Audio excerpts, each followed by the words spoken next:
Okay, well, thanks to everybody for coming on a spotty weather day. I won't talk much now because you'll hear way more than enough of me later.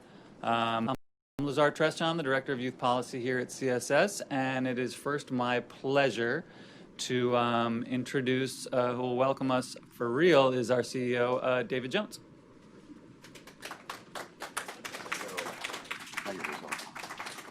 So this is a particularly happy day, which I'll mention why in a couple of minutes, but I'd like to thank you for joining us here today, and thanks to our partner and funder for the project, Jobs First New York City. This event could not have taken place, and the work couldn't have taken place without them.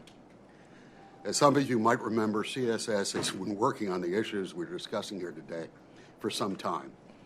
Some people say I'm very slow at getting things off the ground, but in 2005, our senior economist, Mark Levitan, released a groundbreaking report on the large numbers of young people who are neither in school or working. Mark's report really put this population on the map, not only for New York City, but also for the nation. Even though community-based organizations had already seen this a long time ago, this helped give ammunition to their fight. That report led to many new initiatives, some of the unexpected, including an effort by private funders in New York called the Young Adult Task Force to create an organized response to the issue. On the public sector side, that influenced the creation of the New York City Commission on Economic Opportunity, which is now New York City Opportunity, and which has created a host of new programs serving this population and others. On the private side, the final report of the Young Adult Task Force, which was presented at CSS's old office, included the recommendation for a convening structure, an intermediary, which eventually became Jobs First New York City. I met Lazar Tresjon, our director, the lead author of the report we will discuss today at that event, when he was part of the task force while working with DYCD. And today, after 11 years, I can't believe it's been 11 years as a CSS employee, he still looks very young. Sorry. He will present research about how far the city has come since then, both the notable progress that we have made and the many things that still need to be done. Here at CSS, we continue to address the out-of-school, out-of-work issues through research and advocacy that led to the reforms of the high school equivalency system, programs for young people at HRA, and many, many other things. This issue really typifies what CSS does best, which I've tried to instill in all the work we do, which is not let research be an end in itself, to always have an action agenda that builds on that research. Otherwise, it's not worth it, in my view. And one of the reasons I'm so happy today, one of our other research-based projects is actually getting in support from the City Council today at a rally and the announcement on Wednesday by the City Council that they're going to support a half-price fare for people below poverty for subways and buses.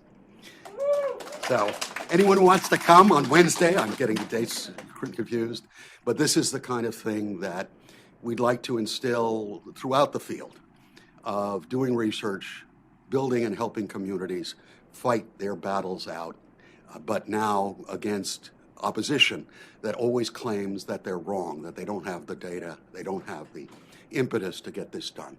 I think this work we're going to be talking about today is exactly what CSS should be doing for the future. Thank you for coming again.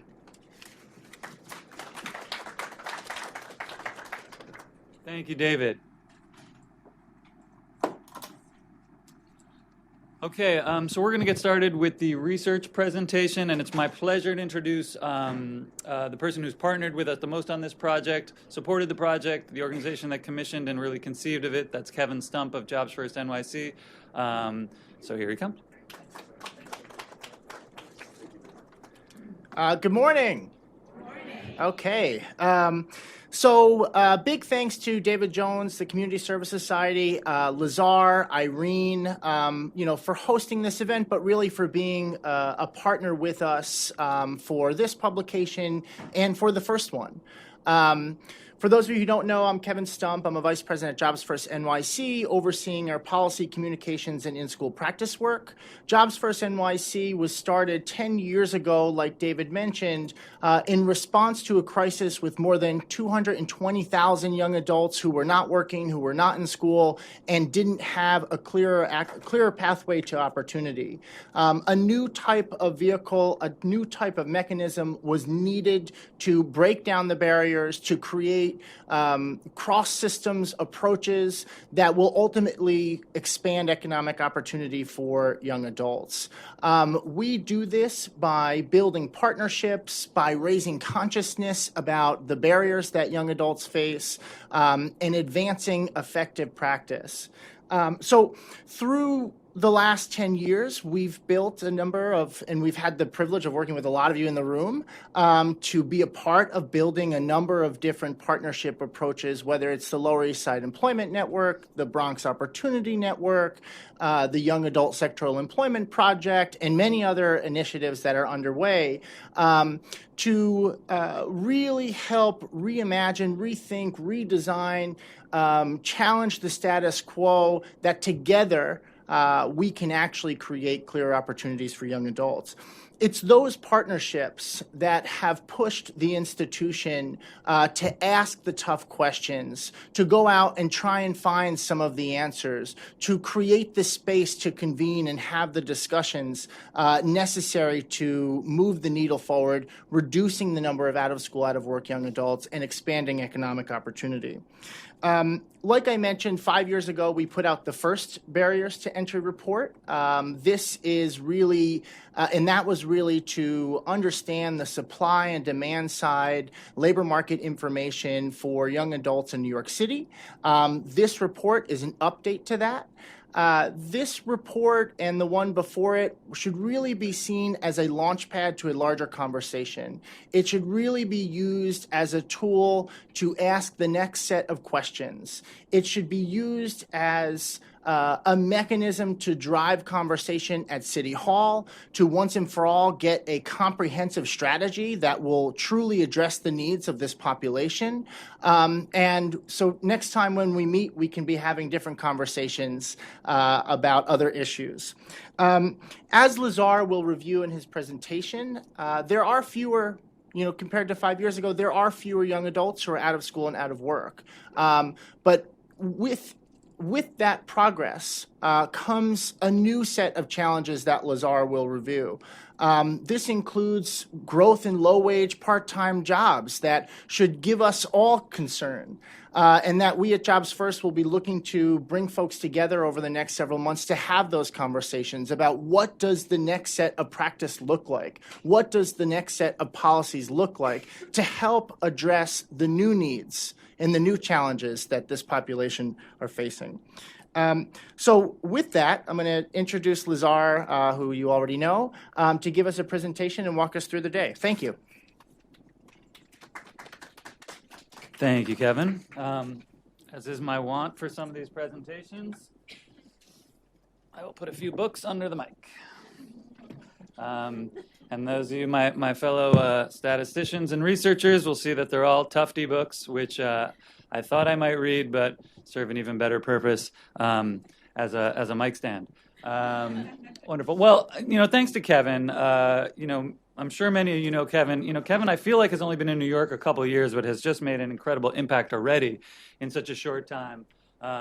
And for CSS, it's great to have a partner like Jobs First NYC and Kevin, because I don't know if you guys know, and Kevin is very humble, but Jobs First really helped lead the way towards a new $175 million state investment in workforce this year in this year's state budget, which I hope a lot of the organizations here in the room can benefit from. And so for us at CSS, having a partnership with an organization that's that effective at driving that type of advocacy and policy change is really exciting. And so we're hoping the same will happen here today. So I'll give a little overview of the research we conducted, and then I will get out of the way because we have a wonderful panel of experts who are much smarter than me to talk about some of these trends. I, too, want to do a couple thanks, more than anything, to my co-author on the research, who's Irene Liu, who is here, who is just absolutely amazing and humble enough to serve as timekeeper. So I'm sure I'll get a lot of cues from her. Our incredible production team, which is around the room today, Aaliyah Winters, Jeff Jones, and Opal Lynch, who just did a beautiful job. It's not easy to combine two different organizations' designs into one report. Most of all, David Jones, who opens the door for all the work we do here. My boss, Nancy Rankin, as well, who's leading the Fair Fares campaign. Jenny Krems, Gabrielle Speaks, who put the event on today, and there are many others. I'll ask you to humor me for one more second. So gratitude for me, I think, is an important energy for my work because it both provides me a lot of energy and drive to move forward, but it also keeps me humble in a way. So just to start with that energy in the room for everyone, I'm grateful for you for coming. So I'd love everybody just to take 2 seconds and think someone they're grateful for, because none of us would be here if not for someone else, and I certainly know that. I'm going to take 2 seconds to think about someone. If you can think about someone you're grateful to, and just bear with me, and close your eyes. And just quietly to yourself, say thank you to that person. Thank yourself for coming here and making the effort. And please accept my thanks because I know you have as much to offer as I do, and I am grateful for you being here. Okay, so let's get started with the research. Like Kevin said, we really see these sharp drops in out-of-school, out-of-work young people. And like the charts show here, pretty much they're all going to show 2005, 2010, and 2015. And, you know, we had a real recession, which hit New York in 2010. And we've not only recovered for that in terms of the out-of-school, out-of-work youth, but the share is actually lower than it was in 2005, down to 17% of 18 to 24-year-olds out of school and out of work. So what's behind that? And that's what we're trying to find out. What's the nuance? Okay, is it just good news, or is there more there? And we really see four things driving this change. An expanding economy leading to more jobs, more school, really increased both high school graduation leading to college enrollment. There are also some interesting demographic changes and effects of gentrification in the city, and potentially some suggestions of public policy impact, God forbid, actually having an impact and really reducing the out-of-school, out-of-work population. So let's start with the number one driver, which is the economy, stupid. Lower unemployment for everyone, right? So you see unemployment rates have dropped for everyone. Now those for young adults are always higher. It is harder for young people to find work than adults, principally because they have less experience. But everybody gained since 2010. Young adults usually get the hardest hit in recessions, and we saw that. But they are they do tend to then gain a little bit more relatively in recoveries. That's a good thing. Here's our first but of the day, which is incredibly surprising to me when we saw it, and I really am excited for the panel to dig into this. So since 2010, all of this job growth over the past 5 years for 18 to 24-year-olds is in part-time work. In fact, there is a net loss in full-time jobs for 18 to 24-year-olds in a 5-year economic growth, 5-year economic recovery, which is really fascinating to me. And some of you might think, okay, these are young adults, maybe they're in school, it's okay for them to work part-time. We really do not see that in the data because even when we look at those not enrolled in school, there are marked drops in the share of young people in full-time work. So a loss in the share of full-time work among non-students, and that's even the 22, 23, 24-year-olds who might even be post-college. That is an item to look at more. And with that, we don't see salaries increasing. We know the costs of New York are rising, but we don't see wages or earnings increasing at the same time. In fact, since 2010, really stagnant, if not decreases in earnings. Certainly not to where they were pre-recession. So something has changed. Our economy is quote unquote improving. We have a quote unquote, and a lot of those where we used to have many more young people not even looking for work, not in the labor force. And particularly over the last 5 years, that's really dropped for three reasons. You have many fewer people saying they can't find work, which is why they stopped looking. Many fewer people citing illness or disability. Again, when we talk about public policy, maybe that's the ACA and health insurance. We also know that people do report being ill when it's harder to find work. But I think there's a clear potential influence of the ACA, which is covering a lot more young adults, especially through age 26 on their parents' insurance, and fewer people taking care of families as a reason for not working. And we'll get into that a little bit more in the ahead. More schools. So we actually see increasing school enrollment, and this is actually rare. Normally, when the economy expands, young people do not increase their school enrollment. In fact, people usually see increasing school enrollment when jobs are scarce, right? It tends to be a bit more of a trade-off. We call it counter-cyclical economically. But we're seeing, despite job growth, we're seeing more people in school, which is interesting. Again, things are changing in a structural way, potentially. So one thing, and when we look deeper within schools this is DOE data, everything else I'm talking about so far is census data. So high school graduation rates are going up. But what's even more interesting is that, and this is census data, is that not only are more people graduating high school, they're doing so on time. Marked decrease in the numbers of, and the shares of 18 to 24-year-olds who are 18 and older who say that they're still in high school.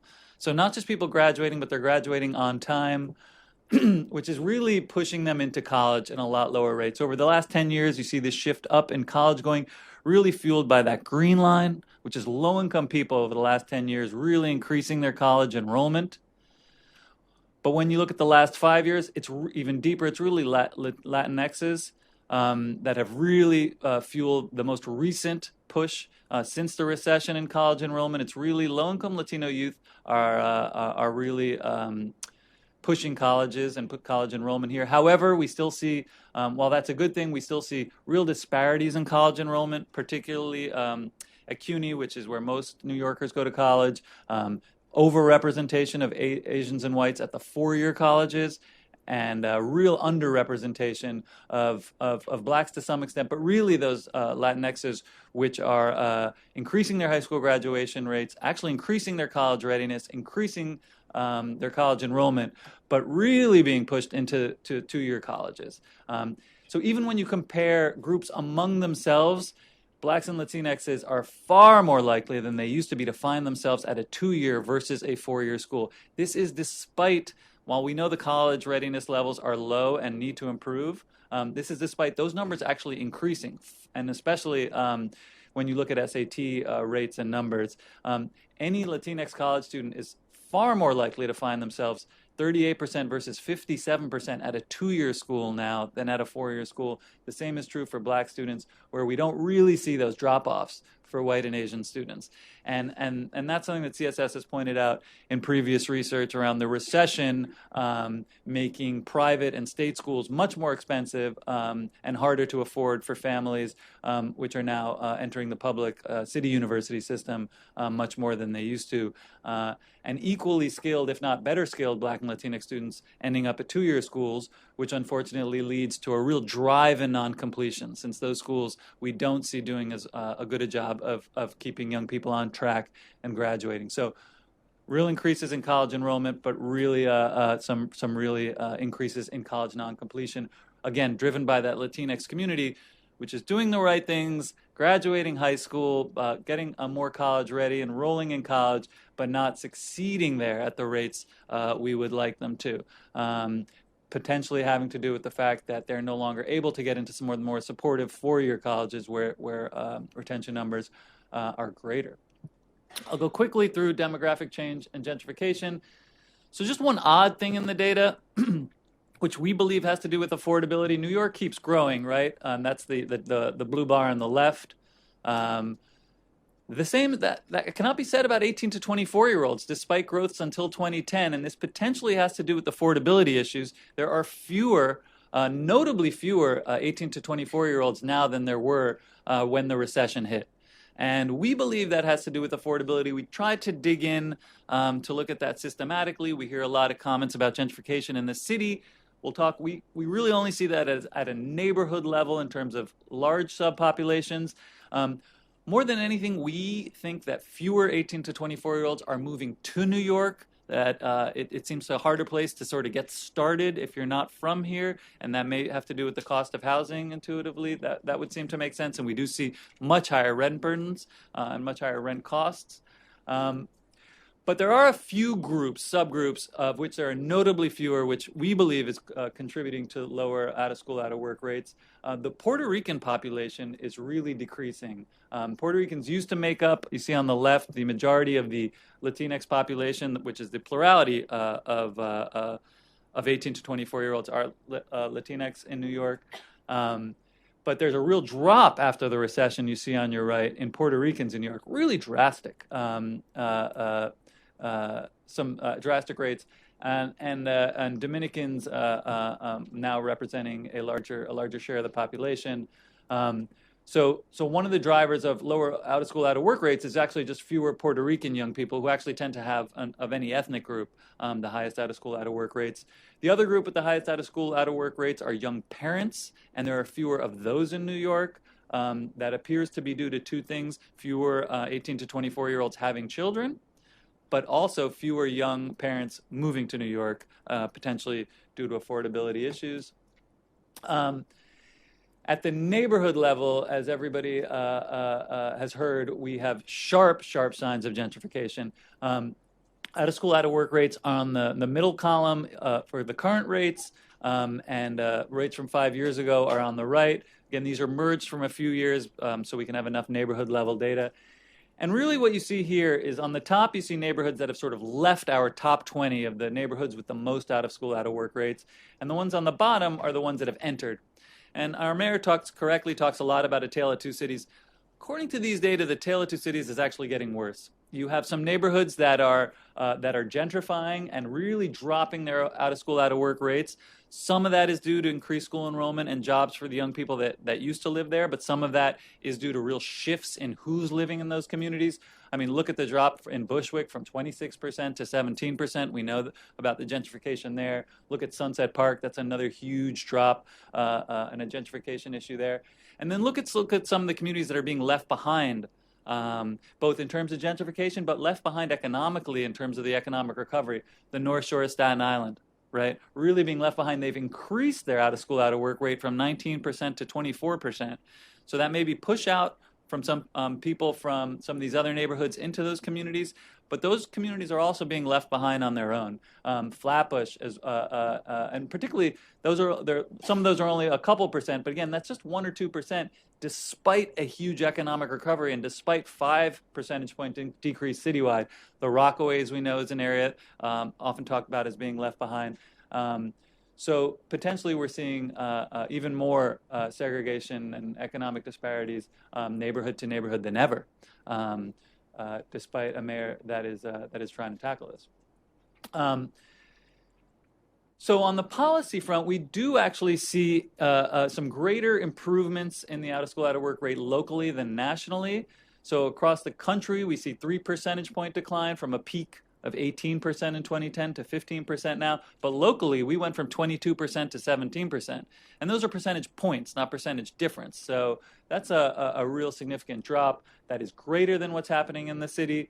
So that may be due to some of the economic and school-related larger factors. But there has been a lot of other efforts here. There are direct efforts. There have been a lot of new programs targeting young people, including some of those created by the Center for Economic Opportunity through DYCD at HRA, within the schools, some direct prevention efforts, and then some indirect efforts. And we think there's suggestions of health reform and universal pre-K. The greatest increase in work over the past 5 years for young people is Latinx young women, who are the highest rates of being parents to 3 and 4-year-olds. Universal pre-K really may be allowing them to work at much higher rates. And we see a lot of suggestions, if not direct evidence of that being the case.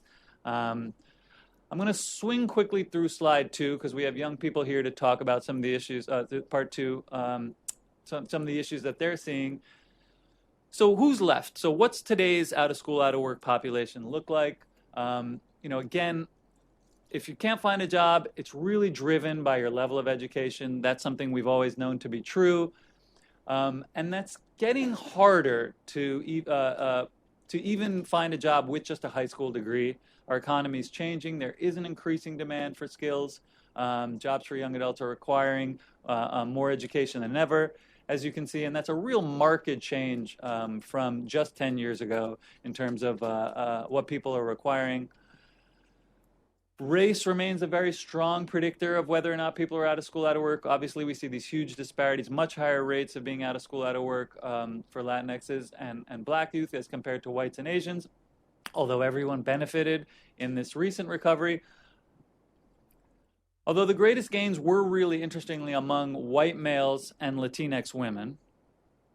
Those are the two groups that had the greatest increases, and for different reasons. White males are the ones have really started going back to school much more, or much higher rates of schooling, where Latinx women are reconnecting more through work. And again, that may be tied to the universal pre-K issue, which is allowing people to work and not do childcare. Again, we saw those huge rates of dropping, of citing childcare as a reason you can't work.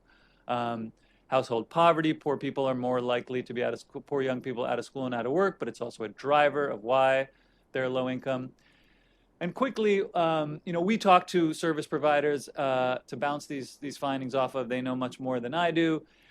And, they echoed a lot of what we saw. And they, that the out school, out work population is smaller, and that makes recruitment much tougher, right? The low-hanging fruit, the young people that were job ready but not able to find jobs because they were harder to find. Once those jobs become available, those are the ones that are reconnecting first. So the remaining population has many more barriers to be served, and that there are some mismatches between the policy environment potentially calling for reform to how we structure and support some of those contracts. And before I hand off to Kevin, who's really going to talk about some of the recommendations that Jobs First has led and is seeking to mobilize folks around, the issues, again, what we really see coming out of this is this part-time work issue. Despite this economic recovery, to what extent are the jobs that are available now really allowing young people to get a foothold? And so how do we make those jobs that really are a launching pad for young people, given that the importance of early work has been documented so well? And then how do we deal with the fact that the current population, both the overage, undercredited population that's still in school and the out-of-school, out-of-work population has higher barriers, including experiences of failure in college, which is an additional barrier. It's not the same to have just graduated from high school as to just not completed college, right? One has an experience of success and one person's had an experience of failure there. Yet our programs tend to be for highest level of educational attainment and treat those people equally. So we talk about potentially continuing some of the stuff that's worked, but Kevin will talk a little bit more about some new things that we think the city should do.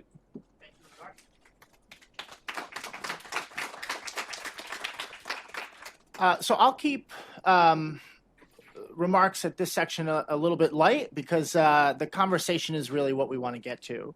When we first looked at all of the research and Lazar came to our office with like 150 PowerPoint slides, each of which had a visual and an explanation of what it was overwhelming because, the findings are interesting. They tell an interesting story. There are some things to celebrate. But, as an advocate, as an organizer, my knee-jerk reaction is, wow, there's still a lot of work to do here. And so we really, first we started with about 15 to 20 different, very more detailed recommendations, and then took a step back and realized that, we do want to use, like we said earlier, want to use this report as a launch pad to a larger conversation, to engage the city, to engage the field. And so we put forward kind of four simple, not necessarily simple, but bigger picture recommendations that you can read, on page 3 or in detail on page 29. Develop a deeper understanding of the specific subgroups who are here. This means, and as Jobs First, we have the privilege to sit in a position where the field is constantly knocking on our door, asking for more information on different things. Youth with disabilities, young adults with criminal justice history, foster youth, immigrant youth, are some of the subgroups within the out-of-school, out-of-work population who need a deeper understanding. There are fewer out-of-school, out-of-work young adults who are left.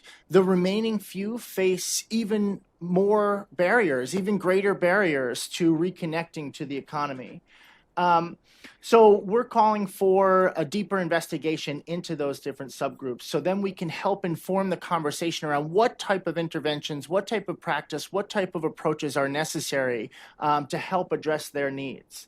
The second is really address the warning signs concerning part-time low-wage work. This means a couple things. This means investing more in sectoral employment strategies we know connect young adults to opportunity. This means also creating longer on-ramps and off-ramps for young adults who face the greatest barriers so that they have the right level of supports and are being supported at the early phases of employment so that they're successful beyond a training program.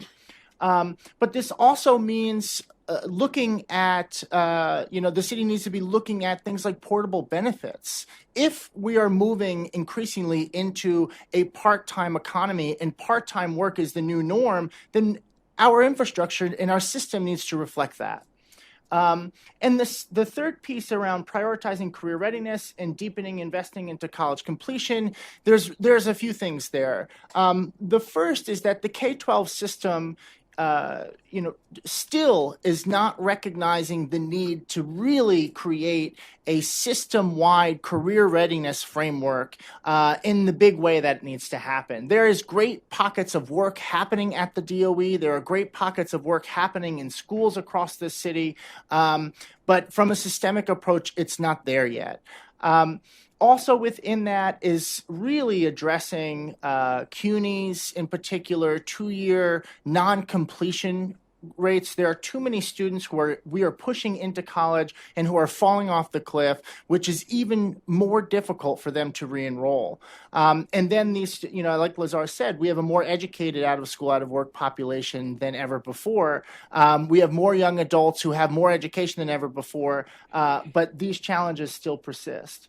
And then, within that, and I hope the panel talks about this as well, doubling down on things like learning to work in transfer schools. Yes, those are important models to serve the overage, undercredited students who are really on track in many ways to become part of the out-of-school, out-of-work young adult population. But we're talking about on average, 50% graduation rate from those schools. Some of those schools are as low as 23, 25% graduation rates. So there needs to be an intensive effort to really turn the tide, leverage that infrastructure, and reimagine what it could be.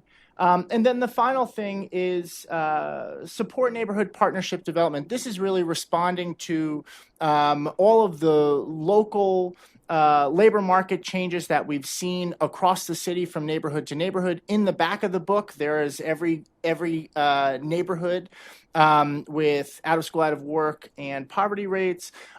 This should give us a clue and an insight to the types of to the communities that we really need to be going into and creating a more localized partnership approach that is either leveraging income and economic development or is building a more coordinated and sophisticated networked workforce development approach. But like I said, this report is about it's a launch pad to ask the next set of questions. These recommendations are framed broadly for a reason, and we want to use them as a tool to engage you in the field and leaders across the city.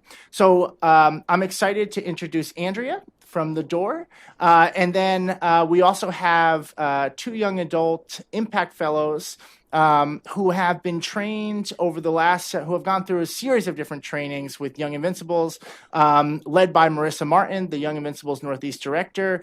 For those of you that don't know, Young Invincibles is a national nonpartisan policy and research advocacy organization working to expand economic opportunities for young adults by doing policy research and online and offline on the ground organizing.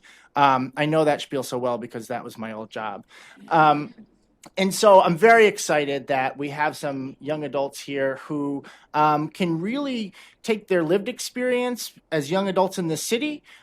They've gone through workforce development programs and are building their life. So, without further ado, I'd like to invite up Andrea and our 2 young adults.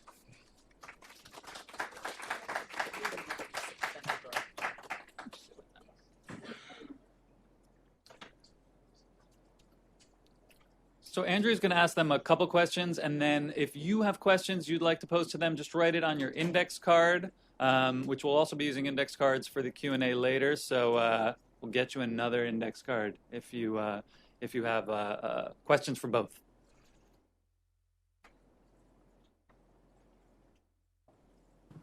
Okay, thanks. No, no.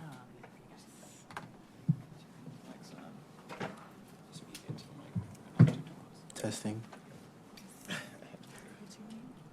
DJ. Yeah. Jesus.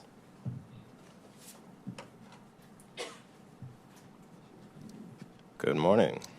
Morning. So can you guys both introduce yourselves and talk a little bit about what organization you went through training with?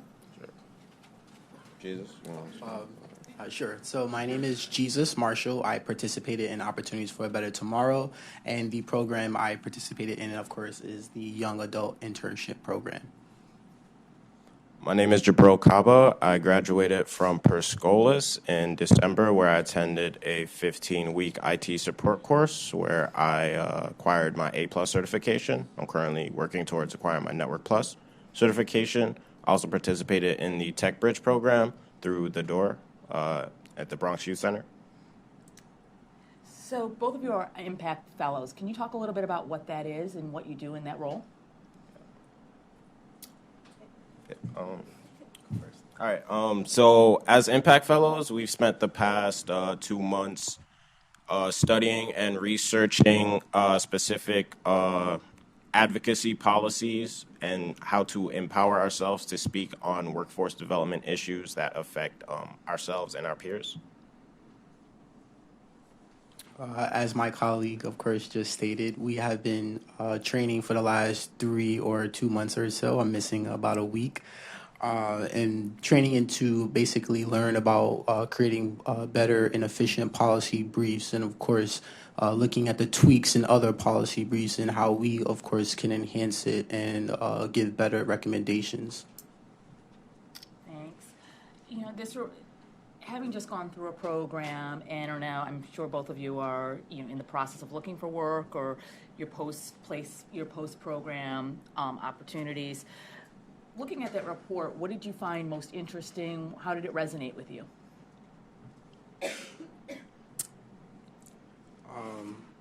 So I will go first. What I did find most interesting, I actually found a few things. I will just only state one. Oh, Okay. I cool. found a couple things too, so Awesome, we could go awesome. back and forth. So what I found to be most interesting is that you share that young people are, of course, being driven out of neighborhoods due to gentrification. However, we don't speak on low-income areas. For example, where kids just enroll in college because they are forced or never had the funds, or even thought they would never even have the chance to enroll in college, let alone attend classes. I can give a brief example. I was born and raised in East New York, and I have a few friends who, of course, just enrolled in college because that's what everyone else did. That's what we were basically told to do. Unfortunately, the friends that I had that did, of course, enroll in college have yet to attend any classes, particularly don't care to even attend college. They don't even know the importance of a college degree. Yes, it's sad. Yeah, I think that speaks to just how disconnected today's college education is to actually what it means, at least to youth, to get a job. Because at least one thing I found interesting is that,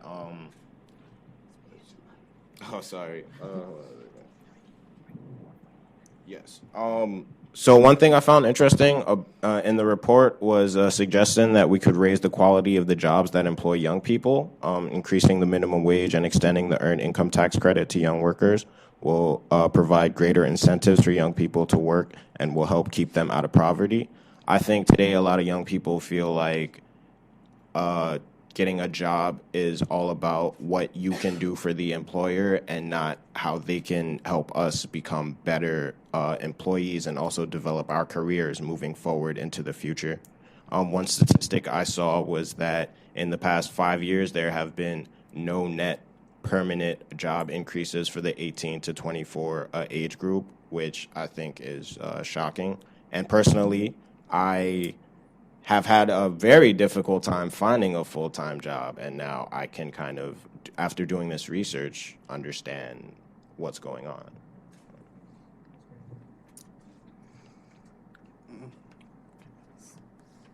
What I also found, sorry. Okay. What I also found interesting is that you have numbers for the non-completion rate, but where are the whys? Have we ever spoken to anyone who has not completed college? Do you understand why they haven't completed college? I know it's a pretty vague question, but there are stories that need to be heard. Yes. And more competition from older workers is making it harder for young workers to find jobs. I believe today, and I know personally, like some experiences I've had in the workforce, it can be very difficult trying to work yourself up in the company. A lot of companies I worked for like to hire their middle to upper level management from other companies rather than promoting from within the companies, which I notice is kind of like a trend at a lot of places I worked at. Also, employers don't encourage their workers. They rather just have someone just come in, clock in, work, hey, bye, keep it like that. They don't establish a, you don't have to have a personal relationship, but we can definitely have a let's get a cup of coffee type of relationship. Employees don't encourage their employees to move up in the ranks. They rather you just get your check and go on about your day. Also, the schools are not in touch with children. My colleague, of course, is working on a similar brief pertaining to out-of-school youth and college completion rates. The guidance counselors and, of course, school administration and parents, we would basically force or instill or coerce or persuade, however you want to say it, their students and or children to enter college. They say that's the best thing to do. The minute you do exit out of high school, that's the first thing you should do. We don't encourage children or preteens to say, college isn't the best step. You can become successful without a college degree, even though, of course, it is.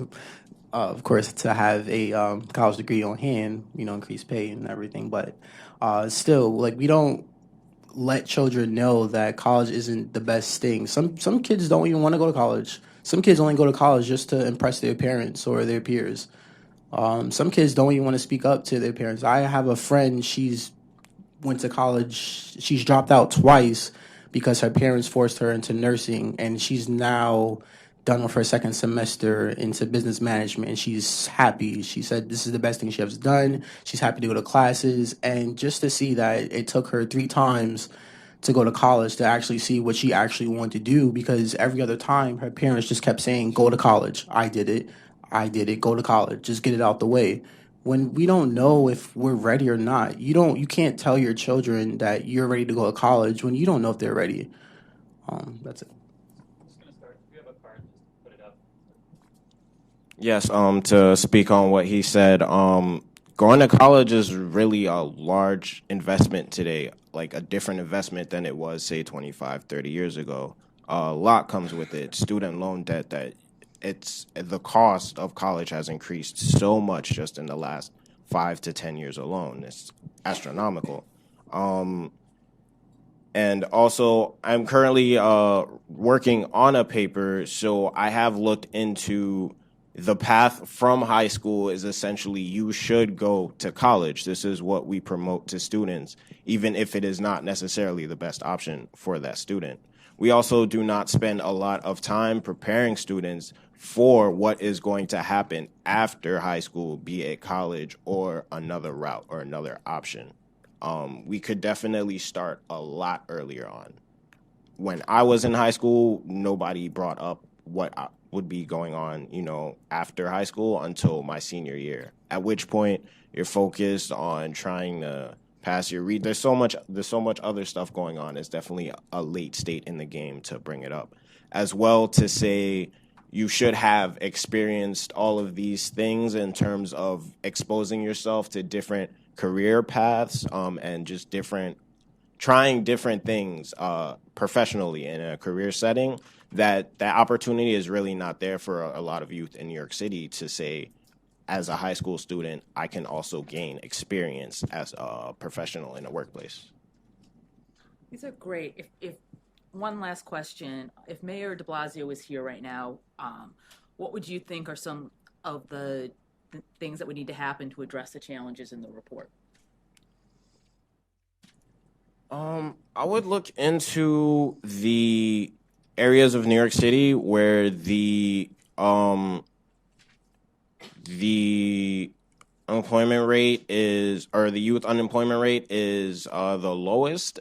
See kind of what they're doing well, and kind of implement that into areas. I noticed in the report that it is somewhat fragmented in terms of Brooklyn and the Bronx kind of holding a majority of the communities and the schools that have the higher out of school, out of youth population.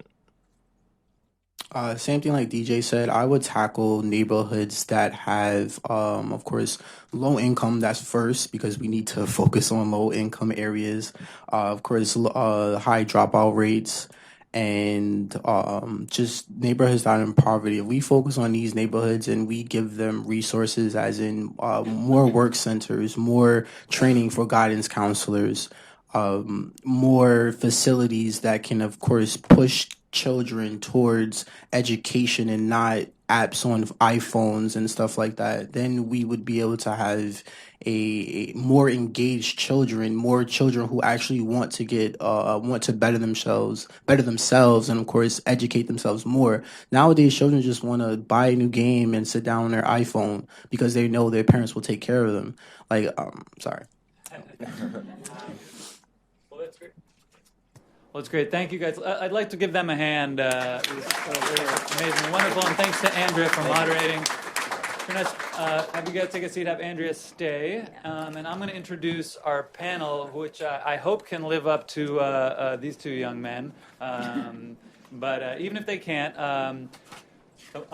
Monique Miles of the Aspen Institute, Marjorie Parker of Jobs First NYC, and Jen Mashori of the Century Foundation are going to join Andrea. And our moderator today is close to CSS, is Jared Murphy, the editor of City Limits. So please give them a hand. And again, if you do have questions, just write them down on an index card, hold it up, and we'll come around and collect.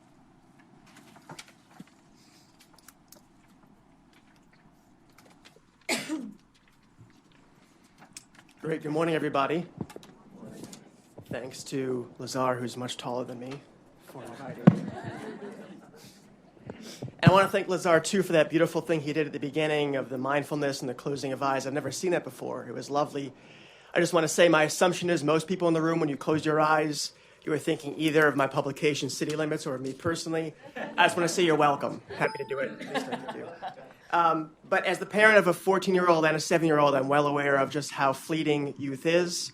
And so what I think seizes many of us here is the urgency of this issue. Right now, there are people in this situation that our two panelists just described dropping out of school, finding themselves unable to find work, unable to move up in work.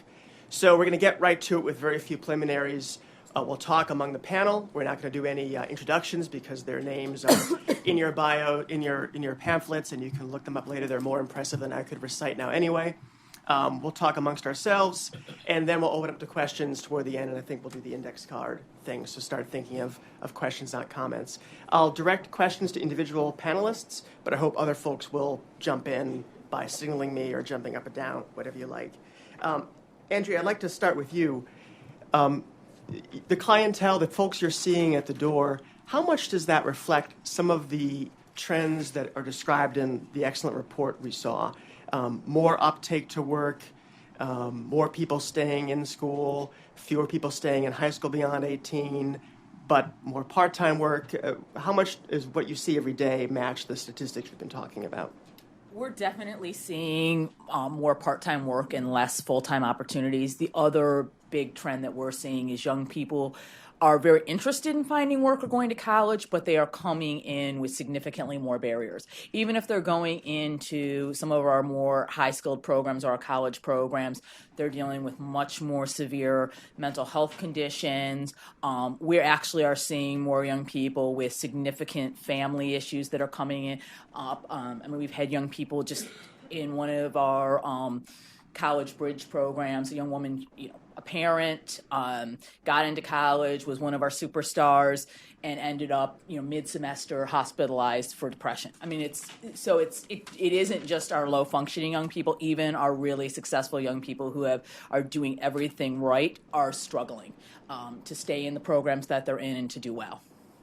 And do you think that reflects that people are facing more problems, or that we are just beginning to reach folks who 10 years ago we wouldn't have, and so therefore more of these problems are coming through your door? I think we're reaching more young people who have some of these issues. I think, before I came to Youth Services, I worked for 10 years in the welfare to work system. And we saw the same sort of trends in the 10 years that I was there, is that the first wave of people coming through, they needed some brush up and they needed some work readiness training, and you got them out to work and they were successful in getting. And then afterwards, you got to individuals who had been long-term public assistance recipients, who were coming in with more physical and mental health issues, more family issues. And I think we're getting to that same point with the young adult population. And I think before we've just been recruiting young people who were more ready for work and more ready for college. And now we're getting those young people who have more significant barriers, who want to engage in the career and education programming. They're just trying to do that with very significant challenges. So you asked us to jump in, so I'm going to go ahead and do that. So my name is Monique Miles, and I work with the Forum for Community Solutions at the Aspen Institute. And I have in my role the honor and privilege of partnering with organizations like Jobs First New York to support the way that systems cross sectors and systems come together to get to better outcomes for the young people we care about. The thing that I want to really particularly talk about that builds on part of what Andrea was just discussing, that I think is key to how we continuously problem solve to get to better outcomes, is intersectionality. I feel like that's the word that we've not talked about here today, but when you look at the type of trends that this research lifted up, and we talk about what gentrification is doing to traditionally communities of color. So for example, I was actually born in Harlem Hospital. My husband and I, we live in DC now, but we come back to visit Harlem and we don't recognize it. And even our parents were essentially pushed out of Harlem and can no longer live there. The reason why intersectionality is important is because when we are working on policy and advocacy, when we are working on the type of programs that Andrea is talking about, when we are bringing the community college system to the table to work with employers, when we're not addressing the push out that's happening on the ground in communities, the healthcare challenges that Lazar mentioned earlier that are also critical to helping our young people, something like what the universal pre-K bill does to help young people be able to go to work and also go back to school, then we're not able to get at the holistic way that these problems intersect to continuously create barriers to opportunity for our young people. So it's really important that we can lift up the types of solutions and models that I know everybody on this panel will talk about. And at the same time, I would say that we also have to hold this ecosystem approach to understanding the way that all of these barriers, which by the way are tied to policy, right? Like these conditions and barriers that our young people face are born out of the historical housing policies that have impacted our communities, the healthcare policies that impact people who have the types of trauma and mental health needs that Andrea was talking about. We have to also just keep that holistic ecosystem of the ways that policy intersect to undermine opportunity when we're working on solutions. And so I'll just say very briefly that in our work, that some of how we have been able to address this at the national level is by supporting organizations like Jobs First New York to be able to bring the cross-system and cross-sector partners together so that we're not only talking about how the post-secondary system gets to better outcomes, but we're also considering transportation. We're also considering healthcare. We're also considering what the justice population needs when we talk about policies and barriers to reentry that promote recidivism, for example. So I just really want to name that because I feel like if we sort of essentially silo solutions without holding a comprehensive understanding of the intersectionality of our challenges, it really limits the impact that our solutions can potentially have for future generations.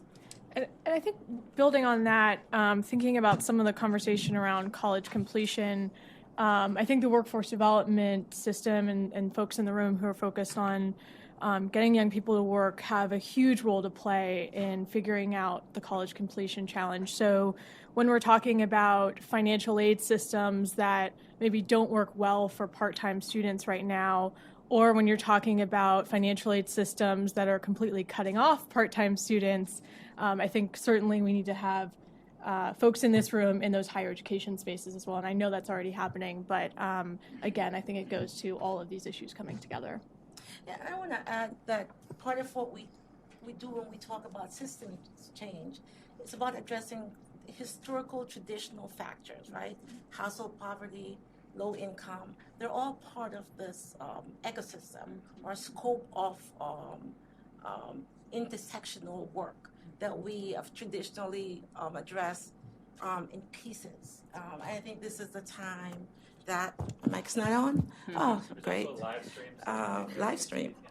So this is a good time now that we're beginning to develop a better understanding of where the people are. And we've known historically where they are, but a better understanding of who they are.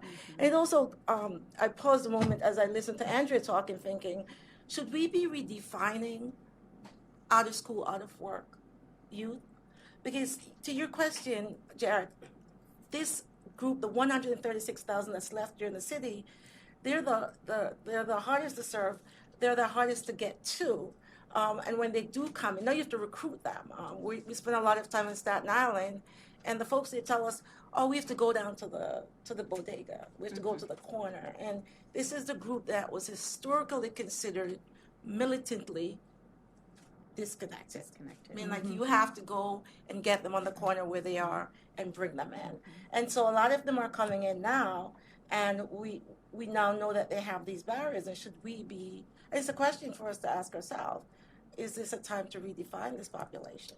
So I would love to share some thoughts on that response. And actually, Kevin, you talked about this, right, when you began to unpack who out of school, out of work young people are. So when we start talking about the fact that these are the young people with the most significant barriers to participation, then our solutions matter. We have to contextualize our solutions so that they really focus on the specific and discrete barriers that our young people face. So what does that look like? That means that for employers or community colleges that our young people disproportionately, with the community college system, our young people disproportionately are enrolled there, right? Lazar talked about this earlier as well.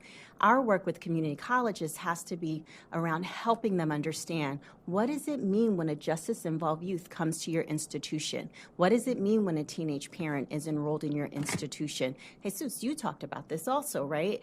Employers understanding, what does it mean when a young person, you talked about that lack in relationships, but some of our work with employers is around trauma-informed approaches. So that addresses what Andrea's talking about, the types of mental health needs that our young people have and the responsibilities employers have if they're going to hire opportunity youth to do their own work, to look at their own policies, look at their own hiring practices, but also their training of staff, the social and emotional wellness component of staff development that's essential to meeting opportunity youth where they are and also supporting them. At the same time, the work that our employers also has to do, and we have to continue to push on, is the articulation of pathways. So we talked about this, or this came up earlier in the research, that our young people are actually, the numbers are reduced, right, because they are connecting to part-time jobs. But part of the responsibility we have in our mobility work is to articulate, what does that pathway look like, so that it's not just the upskilling piece, the training piece, but employers themselves understand that when you start in this entry-level position, how does a young person advance so that they're getting the training and support that they need and they're connected to a network of peers, of mentors that are also helping them to get these skills over time. So my sort of short answer is yes, we do actually have to redefine this population. And what I would actually add to that is that we have to be even more mindful about what it means if you are foster care youth, if you are involved in the justice system, if you are teenage parent, or even if you are an immigrant youth. One of my favorite examples from our network is in San Francisco, where the organization we work with, Bay Area Community Resources, is partnering with employers to hire undocumented youth, to not only give them wages and salaries, but to look at the training and upskilling that is necessary. And employers have to reimagine what it means to actually pay someone who's undocumented. But this is the 21st century work that we must do that is actually responsive to what Lazar mentioned earlier, the shifting demographics of our country. As our country shifts and these demographic changes continue to expand and proliferate, we have to redesign our systems so that they can meet the needs of our young people. And I think that also means we have to be even more explicit about how we define who our young people are. I would also add to what Monique said about some of the historical structural barriers is I think we also need to look at where the jobs are and what's coming in. We talk about historical policies, but I think, the door has done a lot of work over the last couple of years around racial equity. And one of the things we've noticed is, everyone's talking about the tech industry and coding and all of these things. And we sit in Soho and we've watched the gentrification in these new businesses. These new businesses are not hiring low-income young people of color. They aren't. And so they're being left behind. And not because these young people are not skilled, it's because most of these companies are started by young white men who hire their friends, who dropped out of Harvard or Princeton. And we need to be challenging that, because I think until we do and push that, we are never going to get the young people of color in this city to share in the economic opportunities that are here. I've moderated like 700 panels in my career, and this is by far the easiest. I asked one question. If I still smoked, I would have gone out and had one and come back and started talking. So just to pull back a second, since we are focused, our entry point for many of us to this issue is the numbers. That's how we define it. Maybe it needs to be redefined. But we do have this sense that here in New York, we have these numbers that suggest that here in New York, there has been more success in recent years at reducing the population that is out of school, out of work, than proportionally we saw nationwide. Is that a quirk in the stats? Does that reflect some difference in the experience or the approach here? Anyone want to weigh in like that? Is it something different happening here than elsewhere around the country? So I'm going to take a stab at that since I spent some time with this. The overall number of 18 to 24 as a part of the population, that number is down, right? So when we first got the data, just the raw data, and we saw this huge drop. We sat in our conference room and we went through about 100 pieces of paper trying to figure out, let's look at everything else here to see what else could be happening. And so the economy is better. So more people are working. More people are graduating from high school. More people are going to college and working. So you have all these factors that have contributed, we think, to this number. We still are not clear on this overall drop and where those people went. We said that there are less people moving in to the city in that age group. We went to local neighborhoods and talked to some folks. We said, let's talk to some principals in the schools. Let's see what they're seeing in their classroom, because it was that significant. And so I think it's a combination of those factors. The economy is good. When the economy is good, more people are usually working. It's just a fact. Right. And so while we've had some really promising local policies, things like the young adult internship program, a few other programs that came out of the Center for Economic Opportunities under Mayor Bloomberg, that started on Mayor Bloomberg when he was our mayor and continue under a current administration. We think those are promising. More focus on males. They've been an intentional focus on young males over the last 10 years. We think there's a combination of those things have worked. Nonprofits have become much better, like The Door, really looking at market forces, what's happening in the market, and training young adults for the type of jobs that are growing.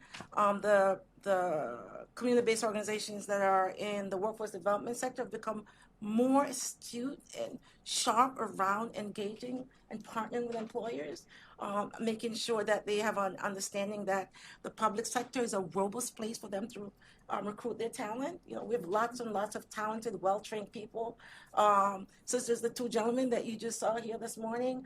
But oftentimes employers would not look at them because they don't have a college degree, right? And so we've become much better at doing this. And JobSource, you know, we've played a role in that. I have to toot our horn a little bit. Last 11 years, we have really focused on educating employers about how they can work better with the public workforce system, and working more closely with our nonprofits around how they can improve the type of training they provide to young adults to make sure that there's a closer alignment and connection between what the market is demanding, what young people are interested in, and you know, what kind of guidance we need to provide to ensure that when they do get to work, that they stay at work. But the numbers are down, but we're still troubled because of the part-time trend. Yeah, let's pick apart the part-time trend, because that's fascinating to me. And I wonder, you know, we talk a lot more broadly about changes in the way work is defined in our country, about the gig economy. Certainly my industry of journalism is overwhelmed by freelance and temporary work compared to what it was even 20 years ago. Are we seeing a distinct trend among the 18 to 24-year-olds in terms of the prevalence of part-time work? And what are the implications of that? Are they all negative? Is there a possibility that it makes sense for some young people? I'm going to let Jen take that, but I want to just quickly lift up New York City numbers. 18 to 24-year-old, 35% of 18 to 24-year-old that are working today are in three sectors historically plagued by low wages, part-time hours, and all the unpleasant things that you don't want to go to work to do. Retail, food service, and personal care. That's 35%. So more people are working, which is wonderful. But in those sectors, definitely, you know, that's alarming for all of us. And we talk a lot about the long-term economic, negative economic factors that this now can contribute to over a longer period of time. And I know, Jen, you spend a lot more time on some of this. I'm going to let you. Thank you. Yeah. So I think the part-time question was really fascinating coming out of the data. And to give some context nationally, I mean, part-time work is up across the economy. So, you know, in the last 15 years, it's certainly increased for everybody. It's skyrocketed. The percentage of workers who are working part-time skyrocketed during the recession. It's come down a bit, but it's still higher than it was 15 years ago. When you look at the number of people who are working part-time involuntarily, it's much higher. So about 4.2% of workers are working part-time involuntarily, meaning they wish they had full-time work, but they can't find that work. When you look at the numbers for young people, and I only have them broken down 20 to 24-year-olds, it's actually double. So about 9.6% of young people are working part-time involuntarily. So they want to have that full-time work opportunity and can't find it.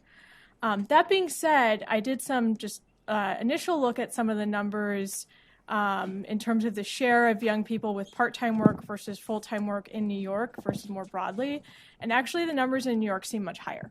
So young people in New York are more likely to be working part-time than young people across the country.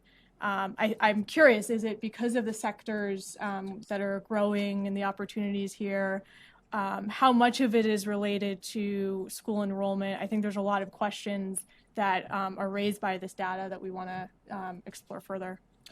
I mean, what we've seen, we do training in retail and food service, and it's a lot of part-time work. But we've also partnered with Woodlawn Conservancy and then the Roundabout Theater, one to do training in historical preservation and masonry, and the other in technical theater. And both of those have the potential to lead to union well-paying jobs.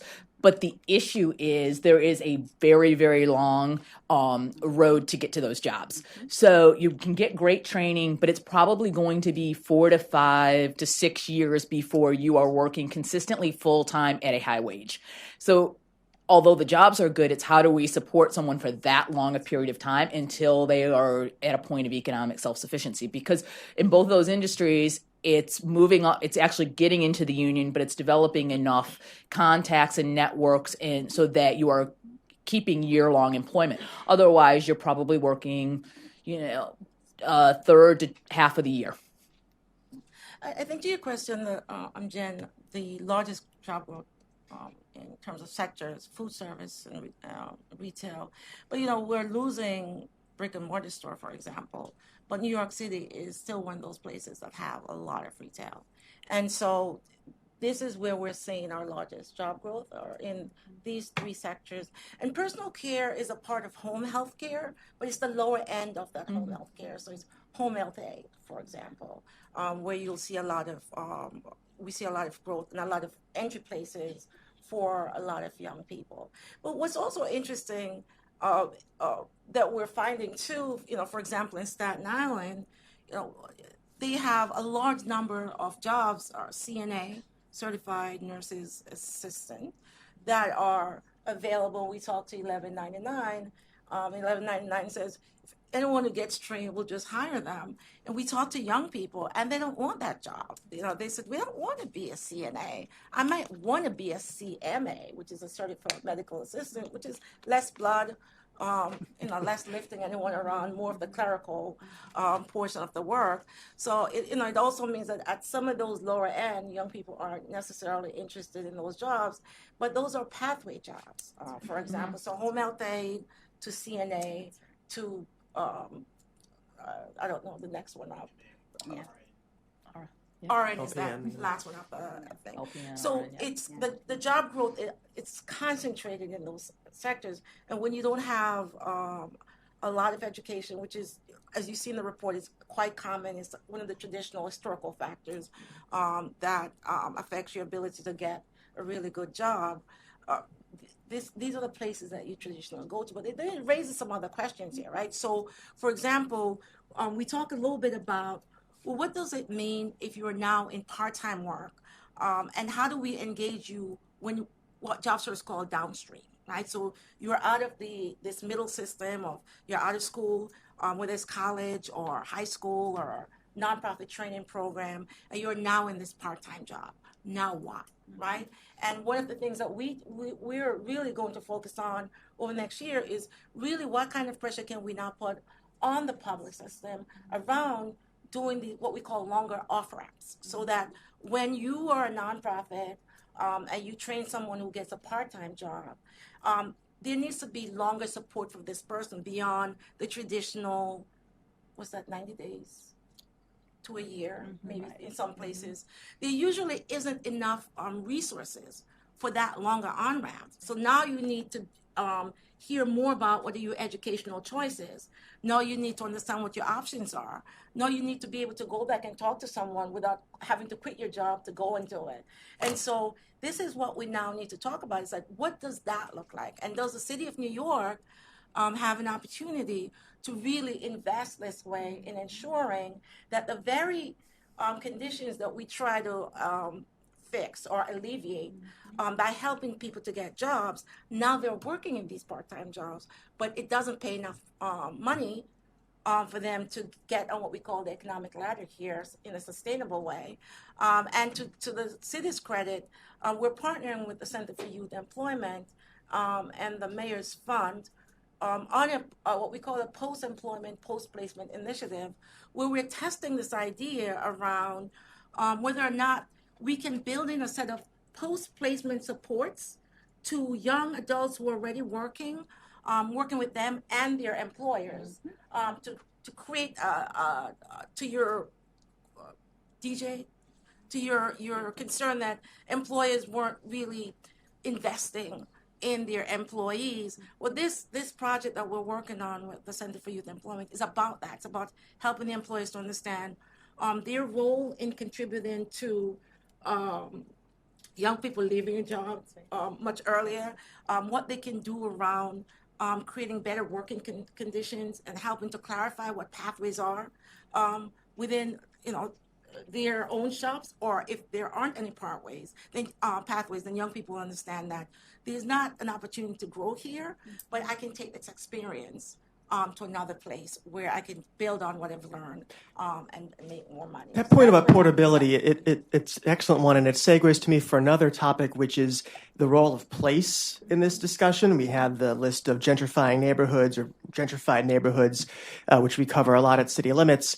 And I'm curious about the role that targeting individual neighborhoods plays, given the fact that gentrification and displacement by definition are going to make some people transient. You know, today's refuge neighborhood for folks driven out of one neighborhood is tomorrow's target for gentrification. And we also see the numbers in terms of folks who are 18 to 24 in the city, and those numbers being, as we've said, very, very far down, perhaps because folks who otherwise would be in that population are staying outside the city, but still in our region, and there is that regional interplay. So what is the role of targeting neighborhoods? To what extent is this a city versus a regional problem? Can anyone talk about the role of place in this? So I will, because it connects to... And do it close to the mic? Sure. I'm happy to. So I want to actually take this question because I also want to build on a lot of what Marjorie said. And I actually want to very specifically call out the role of advocacy and policy in this work, because that's really what she talked about. So when we start talking about place and how we see neighborhood differences or regional differences, one of the ways that we've seen nationally communities begin to address in Seattle, the suburbanization of poverty, for example, as young people and communities get pushed out because of the tech economy in that neighborhood, for example, the advocacy piece of what Marjorie just described is critical. So the example in Seattle is they were able to basically look at public revenue streams and essentially leverage a tax levy that said, we are going to now reappropriate almost $6 million to not only focus particularly on opportunity youth, but these public revenue streams are now going to be used to do the employer engagement work that Marjorie was talking about in partnership with the CBO and also the community college. So that they're looking at now a 6 to 10 year timeline of how they're able to get these multiple on-ramps and off-ramps that look at long-term supports for opportunity youth. We see this in Oakland, we see this in San Francisco, and the reason why this is so important is because we can continue to work on the incredible solutions like The Door that are meeting young people where they are and moving them forward, and at the same time we have to have an outside organizing strategy that helps us really get the public dollars in the right place to be able to test the type of examples that we know are critical to creating the infrastructure to support solutions that work at scale for our young people. So I would say that at least in other communities that I think echo a lot of what Marjorie's talked about, we really have seen them take not only a place-based approach, but a regional approach that is as much about lifting up the types of programmatic solutions that are meeting young people, but also very specifically focused at the same time on an advocacy agenda to leverage public dollars to be able to do exactly the type of long-term off-ramp supports that opportunity youth need that Marjorie was talking about. And I just think that that's really important, particularly when we talk about how you move, because of gentrification, because of push out, the problem essentially just moves to another neighborhood. But taking a structural advocacy lens to this helps you really address it at a systemic level, and that's critical to looking at long-term sustainable success. Just one other point to add on advocacy. I think as you're looking at an increase in part-time work, also thinking about advocacy around, what are the rules of the road around part-time work and how can we support part-time workers who are there? So for example, things like access to benefits, consistent scheduling, access to more hours. There are public policies that can be in place to support part-time workers, even as we have great organizations working to skill up those young people. That's one of the reasons why Jobs First partnered with Young Invincibles and NIATAP really launched this campaign this past year called Invest in Skills New York. And this is where the governor actually just wrote in $175 million that Lazar talk about that to really for workforce development. And part of our role now is to really put pressure on that allocation to make sure that it works how we think it needs to work best for the people that it needs to serve, right? And so we're excited about that. To your question about place also, it's an easy one for us because almost all of our on-the-ground work is place-based. And it's about organizing local communities around workforce development, around their talent development infrastructure, around how they need to map their own communities to see where the jobs are, what the skill sets are in the community, what jobs are coming to the community or what jobs are growing across the city, and how do they make sure that their communities have access to the new jobs that are growing, to the new jobs that employees who are coming to their neighborhoods are bringing. One example of this, and I think this was mentioned briefly, the Lower East Side Employment Network, which the DOOR is a part of and was a founding member of. It's 10 years old already. But the Lower East Side Employment Network, really local community organized because there are a lot of income and economic development, a lot of new employees coming in. They wanted to make sure that local residents had access to those jobs. But not only that, after all the, employees come in with a lot of hoopla. They're coming, they're going to hire 500 people. They hire 500, and then you go back to check a year later, and there are 20 of the local residents working there. What the local community on the Lower East Side did through the lesson, they ensure that a year out, 2 years out, 3 years out, that those commitments are still being held. They keep the employers' foot to the fire. They said, you promise, if you can't find local residents, we'll find them for you. We'll train them for you. We'll on-ramp and off-ramp them for you. We're going to partner to make sure that if there are 500 jobs coming to the Lower East Side of Manhattan, that the residents there have first access to those jobs, and we'll train them for you if they're not trained for it. And so this is what PLACE is about. And though the project that we work on with Aspen, called the Bronx Opportunity Network, it's in the South Bronx, and the DOOR is also part of that. DOOR is a very big agency that do really amazing work, but each community decide its own priorities. Like, out in the Bronx, they decided the Bronx has the highest rates of high school dropouts, highest rate of college dropout, lowest rate of college going rate. And I think about 57% of Bronx residents go to college in the Bronx. And so they, for them to decide, they have to decide what they need to focus on. So place is important, but the people in the place have to decide what their priorities are.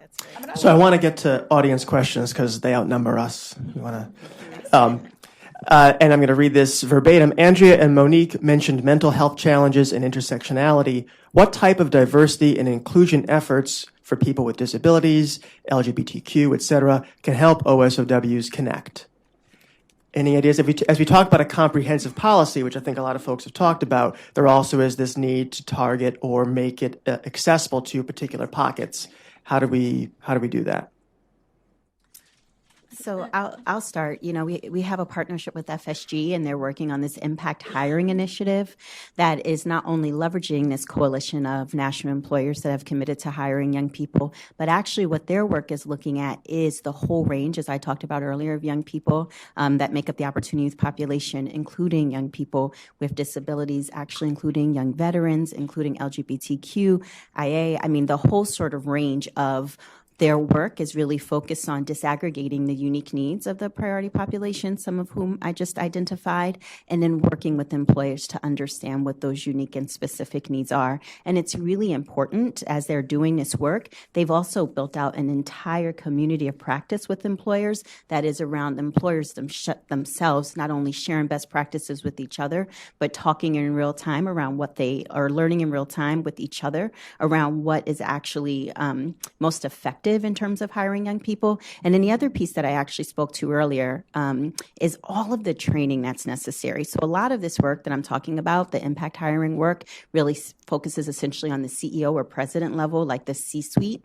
But it's also really important in this work that they're leading that there's that whole sort of frontline staff piece of training that's critical to understanding the unique needs of the young people with disabilities or returning veterans or immigrant youth. And that whole body of work actually looks like a lot of what I talked about earlier. So there's a whole socio-emotional wellness curriculum. There is, I didn't even get to mention this earlier, implicit bias. Andrea actually brought this up earlier. She talked about, and this was also in the research, the disparities around race. So training now with frontline staff is looking at how does implicit bias show up in this work. So there's just a range, and I'm happy to share more later if people have other questions, but we are nationally partnering with FSG to support this work, and then on the ground working with employers and frontline staff on the unique needs of opportunity youth as you begin to disaggregate based on the priority population. So I got two questions. You want to weigh in quickly on this? Or? Just, with the 136,000 that we now have left here in the city, young adults who are out of work and out of school, this is a good opportunity for the city of New York to do what Los Angeles did, right? They look at their remaining numbers, and mayor-led effort there that developed a citywide plan that they've published that we look at with envy, to address their remaining numbers. And, they're looking at folks with disabilities, folks with criminal justice issues. They've identified the subpopulation that's left, and they've delved deeper into who they are, where they live, what kind of work are they doing, how do we connect them to the right programs, services, employment.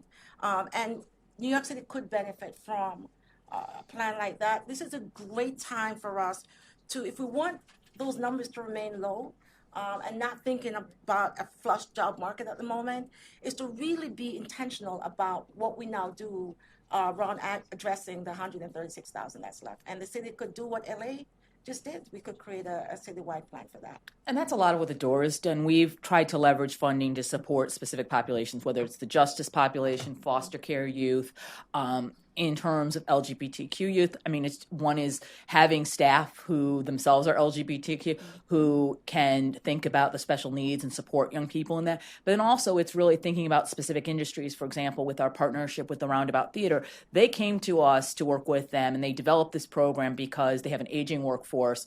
It's largely, and they have a huge diversity problem. Most of the people in the stagehand union are older white men. And as we've been recruiting young people, and we're in our second cohort with them, it's been large. We've had a number of young people who transgender, gay, lesbian, and they have been very scared about what their experience is going to be going into.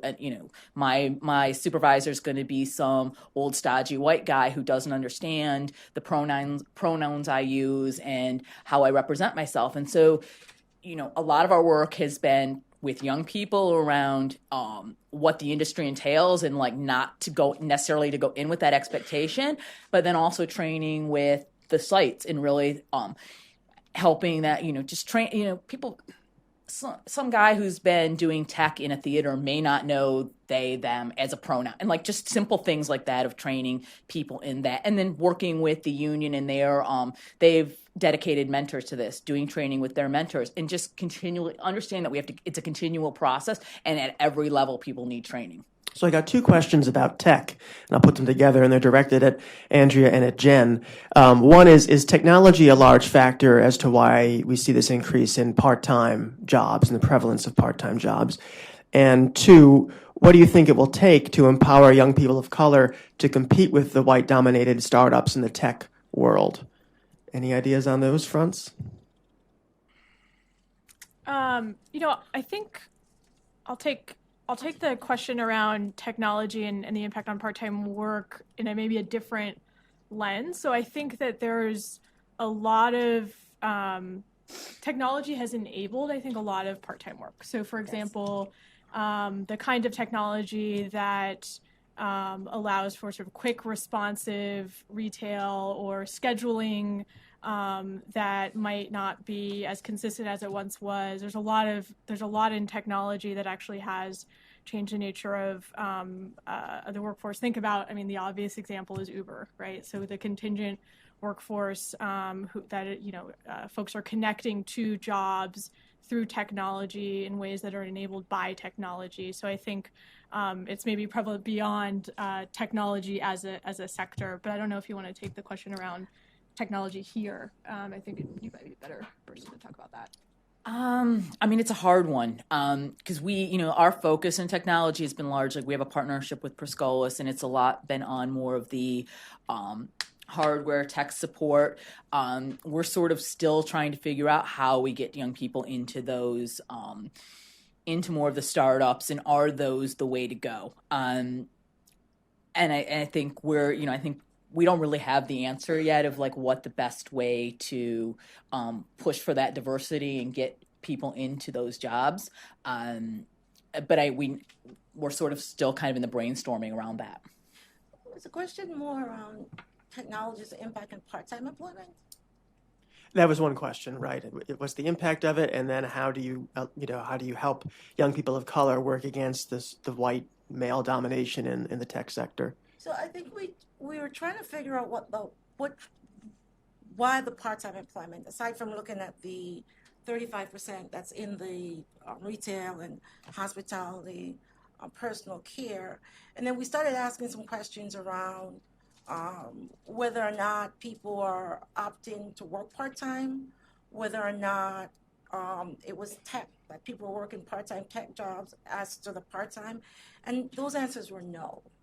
Correct, Lazar? I'm looking at it because we had this conversation back and forth because we were trying to figure out what does this really mean, and are people opting to do part-time work? Is the market so robust that you could go do part-time work? So I think we didn't find that tech was a factor in this part-time employment market, and we're still, digging into it. But that would be my final answer at the moment. That's your final answer. For now. So this is the last question we'll have time for before I turn it over for a closing, and it's a fascinating question. I'll read it verbatim. It's titled Self-Actualization. It sounds like young people don't want to be told what to do, but want to figure it out and make their own way. The gig economy, the hustle mindset, living in New York City filled with rags to riches stories fuels this desire for self-actualization. Will expanding/developing pathways work against us? So the reason why I want to take this is because also I work at Aspen. I didn't have a chance to talk about this. Youth are at the center of problem identification and solution design because this work is at its core around self-actualization and self-agency. And so it's not, we want to change the systems, and I think this is actually really important because the other thing I wanted to name earlier is that our work is as much around working with the supply side and really trying to get the community college partner to do a better job, and also really, create more pathways for young people underground and community. But at the same time, and this is a lot of what Andrea's talking about, our work is about how employers change in our current times, and certainly as we look to our future-facing jobs, so that we do have pathways that work better for our young people who are out of school and out of work. I feel like what we've tried to do is teach our young people to have super lungs, to swim in toxic waters. We actually have to change the waters that our young people swim in. And at the same time, we have to support our young people so that they not only have the voice and the skill set to be able to express themselves and to be able to navigate these pathways, but to be able to self-determine their futures. And I just think that's the most critical piece that we didn't talk about today, but it's critical so that young people are identifying for themselves what is important and have not only the network to be able to actualize their goals and their dreams, but we continue to get out of their way while we also continue to fix the systems to better function for our young people. I would echo that 100%. I mean, I think in both young men stated that as well, is that our job is to lay out what all those pathways are so that young people can make a choice. And if they want to be artists or in the creative fields and want to work that hard and have 6 jobs to make that happen, like, we're going to help them do that. And people come up in New York and do that all the time, but like, they need to know that that's what that is. And so with information comes the empowerment for them to do the careers they want to do. Well, I'd like to ask for your applause now for 2 reasons. One, to thank our panel, and also to welcome Marjorie up to do a closing. Thank you all.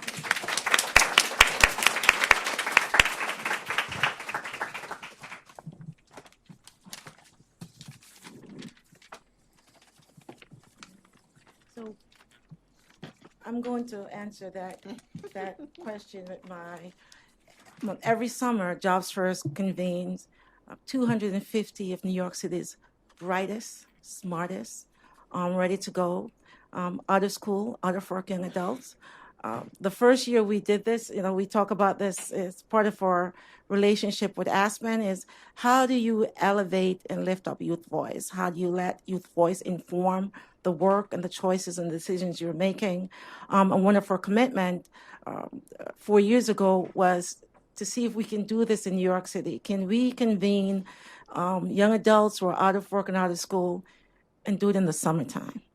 In July, in the middle of July, it's 100 degrees outside. Would we get anyone in the room? And so we were pleasantly surprised. We have 250 people, 2 summers running. And the thing that we've learned from the convenings, that young people in those convenings, most of them tell us all the time, it's called Adapting to the Future of Work. The next one is on July 12th. At Hunter College, at Baruch College, forgive me. And we'll have another 250 young people telling us pathways, what they want to do. But what we learn a lot is that they want to do their own thing. They want to create their own pathways. They want to build their own businesses.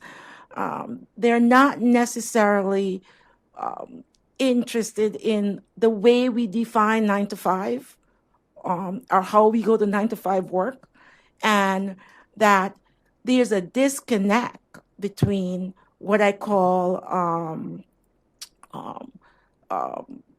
for lack of a better word, legacy employers. So these are the big employers with traditional 9 to 5 who say you have to show up and give your life, blood, die on the job. And what we call more of the new age employers who understand that it's not the end of the world if a millennial looks at his phone or checks Facebook. That is a part of the process. That is a part of the integration. It's about the conversations you have around managing how you interact with those things. And so if you're not busy on July 12th, and you know some young people, or you have some friends who wants to spend 7 hours, because that's really what it is. But it's an exciting 7 hours. There are spoken word artists. There are amazing other young people from across the country who've done amazing things, who grew up under, some very restrictive conditions, who have made their own paths, and will tell you, you can make money and be happy and do good and do well. And we've heard that consistently the last 2 summers from young people between the ages of 18 and 24 who are doing amazing work. So my task is really to thank you for coming here this morning, following up on Lazar, opening moment of gratitude and your continuing support as we effort to do this work, which is, we all know is difficult and a good day, but we're often encouraged by the young people that we engage with and their resiliency, despite the challenges that they have, their ability to look forward, the ability to believe that they can still change the world and their community. And so thank you for being here and being on that journey. I want to go back to something that Kevin says. I'm doing the call to action, or else he'll just move me from the stage and come up and do it himself. We talk about for Jobs First. It is true, we came up with a lot of solutions in our back and forth with CSS and the team here around what are the 50 things we could be recommending. And we did arrive at what these 4 main areas, because we do think that they cover many of the things that we want to do moving forward. And so going back to citywide, develop an understanding of who is left, not anecdotal. Let's go do the research. And that's what we plan to do. Right? We'll see how many people are left in this population that have disabilities. One of the tough lessons I learned when I worked with the city, when the welfare to work population was changing, with those large numbers, we heard a lot that large numbers of those folks had disabilities. And when we did the actual research, the numbers were much less. than we thought. So we want to make sure that we understand who are these people, who is left, what are their challenges, so that we can be more intentional about the strategies that we choose. The part-time employment, the long-term economic challenges for people who are in long-term part-time jobs, it's a step above where they are now. They will forever be in this condition unless we become more intentional as a city about how do we help to build longer on-ramps, like the bridge programs and the career pathways programs that our mayor promised to invest in. I think the total amount is $160 million, and we haven't seen the $60 million for the bridge programs. You have to imagine that people who are left in this population with more barriers and more challenges will need more bridges to on-ramp to education and training, and in their off-ramp to employment, they also need bridges, right, to the next places where they can get additional training. We also want to talk a little bit about the place-based work, the neighborhoods, the historical factors. They're still neighborhood-based, right? Poverty, low household income. They're concentrated in 20 neighborhoods across the city where our population live, where the people that we target live, 18 to 24, out of work and out of school. That we need more intentional efforts on the ground, more organizing around the talent development infrastructure, more workforce organizations organizing to collaborate and leverage resources so that we can better serve the communities that we live in. And finally, the college and career piece, you've heard it intermittently, Lazar mentioned it, Kevin mentioned it, it's big. So we have a higher number of people across the colleges. I think the dropout rate is higher, right? I think I looked at the Bronx Community College numbers recently, and it was 16% graduation over 2 years. I mean, that's unimpressive, really. And I don't mean to pick the college, but it's the common number across many of our community colleges. So we have to become more intentional now about ensuring that when young adults do get to college, that they have the type of support services there that will help them complete college. And that means, as a city, the CUNY system, the Department of Education system, our community-based organizations, and our employers are going to have to begin to work more closely together to make sure that the people that are getting into college are coming out, and that when they do come out and go to work, that they're going into type of jobs that are in demand, right? Because we know that a lot of our schools aren't training for market demand certificates, and to ensure that they have the kind of supports in place that will help them complete. And so I think those are kind of the four things I want to lift up today. You know, we, our young men have a graduation coming up on April 24th, where they're presenting your policy paper, your research. So if you are not doing anything on April 24th between 6 and 7 p.m., there are 10 more young men, like these two gentlemen, that will be at their graduation, and they'll all be talking about what they've learned and how they plan to change their community. So come out and join us. We can give you the information afterwards. Thank you for coming, and I'm going to turn it over to Lazar. Okay. Thank you, Marjorie. And again, just a thank you to Jobs First and Kevin and Marjorie and their team who's here, who didn't get named because this work doesn't happen without them. So thanks for coming to CSS. Feel free to grab some food and drink on your way out. And tomorrow on the City Hall steps, we will be rallying for fair fares, which we believe is actually potentially made its way into the city budget, at least into some of the initial stages of the back and forth between the mayor and the city council. So that is MetroCards for low-income New Yorkers, reduced fare MetroCards for those 100% of poverty or under. We hope to see you there, but even if we don't, thank you so much for being here. Thanks to everyone, Gabrielle and her team, and everyone who helped put this on, and to the panel for coming. And hopefully spring gets here soon, and I hope you enjoy it.